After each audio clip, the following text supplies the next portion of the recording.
नमस्कार, स्वागत आहे तुमचे आमच्या चॅनेलमध्ये। आवाज महामुंबईचा, शोध बातमीचा, कौल मनाचा। चला तर मग आमचे चॅनेल शेअर करा, लाईक करा आणि सबस्क्राइब करा। धन्यवाद। अलिबाग वडखळ महामार्गाची जनतेला वेठीस धरणारी कोंडी, जबाबदार कोण? रविवारी पुन्हा एकदा नागरिकांची परीक्षा। प्रशासन मंत्री आणि यंत्रणांची आश्वासनं पुन्हा हवेतच। रविवारी शहाबाज ते पेझारी चेकपोस्टपर्यंत अलिबाग वडखळ महामार्गावर वाहनांच्या किलोमीटरच्या रांगा लागल्या। मुलं, वृद्ध, रुग्ण सर्वजण उन्हाच्या पावसाच्या दणक्यात तासनतास अडकून पडले। ही घटना एकदाच नव्हे तर दर सुट्टीच्या आणि अनेकदा दर आठवड्याला अशी घडणारी आहे।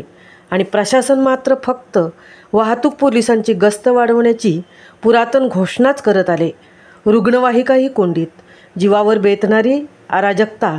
एका अपघाताशी संबंधित साक्षीदार सांगतात की रुग्णवाहिकेचं वेळेत हॉस्पिटलला पोहोचवणंही अवघड झालं आहे।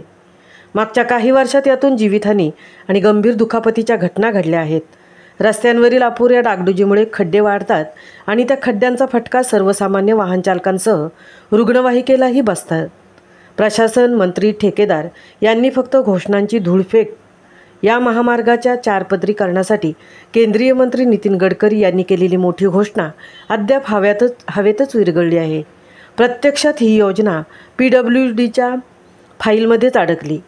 NHAIने अजून 22 किलोमीटर रस्ता फक्त 2 पदरीच ठेवून त्याची डागडुजी आणि रुंदीकरणाची प्रक्रिया सल्लागार नेमण्याच्या पातळीवर आहे। म्हणजेच प्रत्यक्ष वापरकर्त्यांना अजून कोंडीच झेलावी लागणार। पोलीस आणि व्यवस्थापन यंत्रणा केवळ दखल घेतात। रस्त्यावर रस्सी किंवा बॅरियर टाकून वाहतूक एकेरी करता येईल अशी मागणी नागरिक वारंवार करतात। मध्ये घुसणाऱ्या वाहनांचे कडक नियंत्रण झाल्यास अपघात टाळता येतील असं सर्वदूर सांगितलं जात आहे। पण पोलीस प्रशासनाचा वचक फक्त खबरदारीपर्यंतच मर्यादित। दरवर्षी लाखो रुपयांचं रुंदीकरण, पुन्हा अखंड खड्डे, पुन्हा डागडुजी, हे सर्कल थांबणार कधी? जनतेचा दुःखद सवाल। प्रशासनाचा रोड नेमका कोणत्या फाईलमध्ये? मुख्यमंत्री देवेंद्र फडणवीस आणि उपमुख्यमंत्री एकनाथ शिंदे यांच्या कालावधीतही ही समस्या सुटलेली नाही। उलट त्यांच्या अभूतपूर्व घोषणाही हवेत विरघळल्या। स्थानिक, पर्यटक, व्यापारी, नागरिक सर्वांचा आता एकच सवाल आहे, प्रत्यक्ष कृती कधी?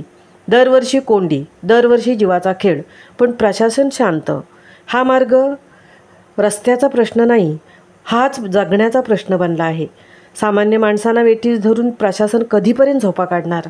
या संतप्त प्रश्नाचं उत्तर मिळण्यासाठी आता नागरिकांना याच मार्गावर एकजुटीने आवाज उठवावा लागणार आहे। आवाज महामुंबईच्या चॅनेलसाठी निलेश पुंडेंसह तृप्ती भोईर, अलिबाग।